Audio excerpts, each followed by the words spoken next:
السلام عليكم ورحمة الله وبركاته.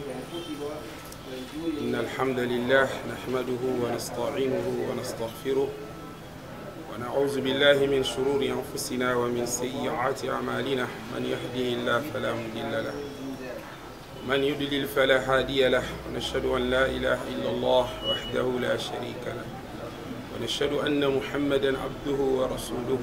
يقول مولى عز من قائل: يا أيها الذين آمنوا كتب عليكم الصيام كما كتب على الذين من قبلكم لعلكم تتقون. الحمد لله, louange à Allah tabarak wa ta'ala. Moi c'est Cheikh Adam Alifa depuis la mosquée Ngousso, Yaoundé, Cameroun.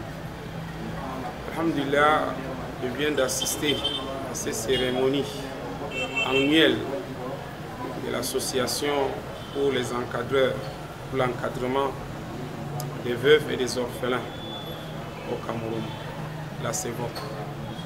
C'est une association, alhamdulillah, qui m'a beaucoup touché, d'autant plus que c'est une association qui participe à des très importants événements pour l'islam, aider les nécessités. De nos jours, c'est quelque chose qui a disparu dans le cœur des gens. Ça a disparu complètement dans le cœur des musulmans. Parce que les deux choses que nous recherchons dans le mois de Ramadan, c'est la miséricorde d'Allah et puis le souci de la guidée de la Ummah, la communauté de Muhammad sallallahu alayhi wa sallam. Et la miséricorde a quitté dans le cœur des gens. Aujourd'hui, les nécessités sont de plus en plus nombreux. Et ceux-là qu'Allah tabarak wa ta'ala touche leur cœur pour assister, ils sont peu. Donc mes chers frères, nous devons revenir vers ces bienfaits qu'Allah tabarak wa ta'ala a facilité à cette communauté. Adorer Allah, c'est bien. Prier, jeûner, c'est bien. Mais faire le don, c'est cela qu'Allah tabarak wa ta'ala, avoir la miséricorde de son prochain. Ça, c'est ça qu'Allah tabarak wa ta'ala. Allah, il attend de nous. Il ne parle pas d'adoration des gens. Allah ne parle pas dans le Coran de l'adoration. Allah ne parle pas du jeûne. Le jeûne, quand il le parle, il nous a prescrit ça. Il ne parle pas des jeûnes des prophètes, des jeûnes, n'est-ce pas, des messagers. Mais quand Allah veut parler, il parle des comportements. Et parmi les comportements, ceux-là qu'Allah il a mentionné dans le Coran al-Karim, un chapitre complet, Surat al-Rahman. Si Allah tabarak wa ta'ala n'aimait pas cela, il ne devait pas mentionner ça. Et regardez même le Ramadan là, premier décade, parce que c'est divisé en trois décades. Awaluhu rahma, awsatuhu maghfira wa akhiru itqu minan nar. Le premier décade, Allah tabarak wa ta'ala parle de la rahma, la miséricorde. Et le prophète alayhi salatu wassalam, il dit: Man la yarham, la yurham. C'est lui qui n'a pas, n'est-ce pas, la miséricorde envers les créatures d'Allah, Allah aussi n'a pas miséricorde envers lui. Et également, mes chers frères, alayhi salatu wassalam, il dit: Irhamu man fil ardi yarhamkum man fis sama. Il faut avoir la miséricorde. La miséricorde qu'on parle, c'est quoi? Pour connaître la miséricorde, c'est facile. Le mot qui s'approche beaucoup plus à la miséricorde, c'est la pitié. Il faut avoir pitié de ces gens-là, de ces créatures d'Allah qui sont démunies, qui sont dans les besoins, qui sont des fuqara. Ça, c'est les enfants d'Allah subhanahu wa ta'ala. Quand quelqu'un vient chez toi, il te donne quelque chose, c'est bien. Mais quand il donne à tes enfants, c'est encore plus bien.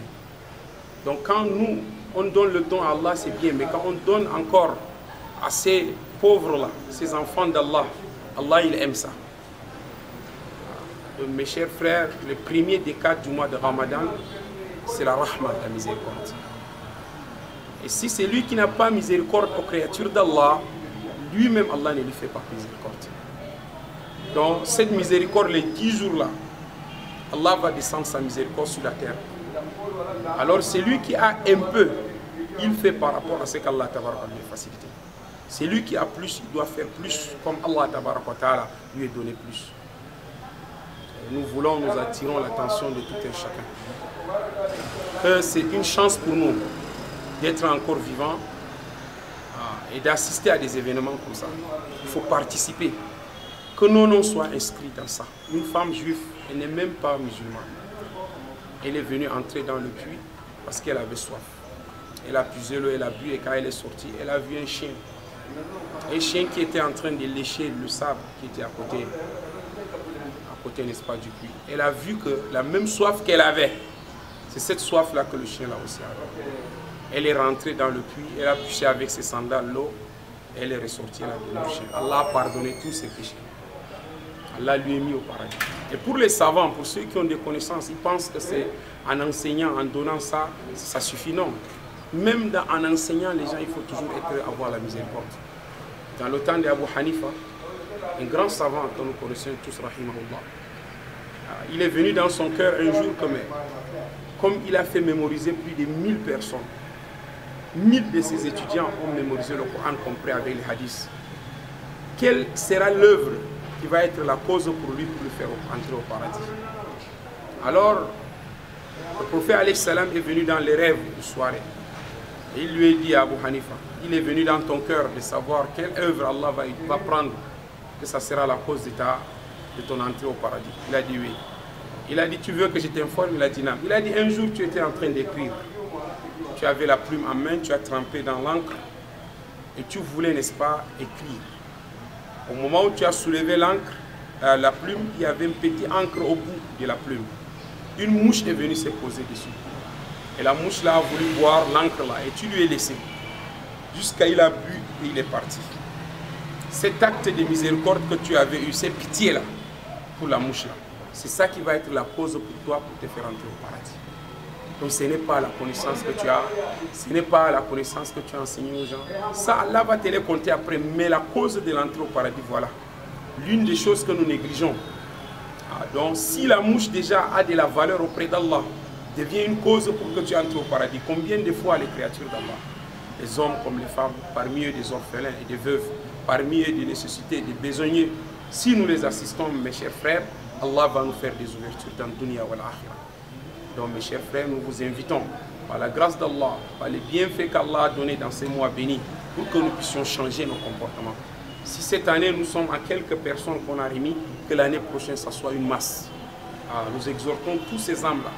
Vraiment, on doit comprendre que ce n'est pas ça qui compte. Le temps du prophète, alayhi salatu wassalam, ce qui comptait, c'était la miséricorde. Allah, il a dit, Muhammadou Rasulullah, wallazina ma'hu ashiddahu ala al-kuffar, wa ruhama'u baynahum, ruhama'. Ils avaient la miséricorde entre eux. Ashiddahu ala al-kuffar. S'il s'agit des mécréants, ils étaient rudes envers eux. Mais s'il s'agit d'entre eux, les musulmans, ils avaient cette miséricorde, ruhama'u entre eux. Ils n'adoraient pas Allah, ils adoraient Allah. Allah dit tarahum ruk'an sujjadan yabtaghuna fadlan min Allah. Mais Allah, quand Allah voulait parler d'eux, Allah fait mention d'abord à la rahma qu'ils avaient entre eux, avant d'amener l'adoration. L'adoration a été placée après la rahma. Donc Allah il nous aide, Allah tabaraka wa ta'ala nous protège, qu'Allah il nous facilite tout ce qu'on a dit de bien, qu'Allah tabaraka wa ta'ala il nous réunit dans notre balance, tout ce qu'on a dit de mal, qu'Allah il nous pardonne. Assalamu alaikum.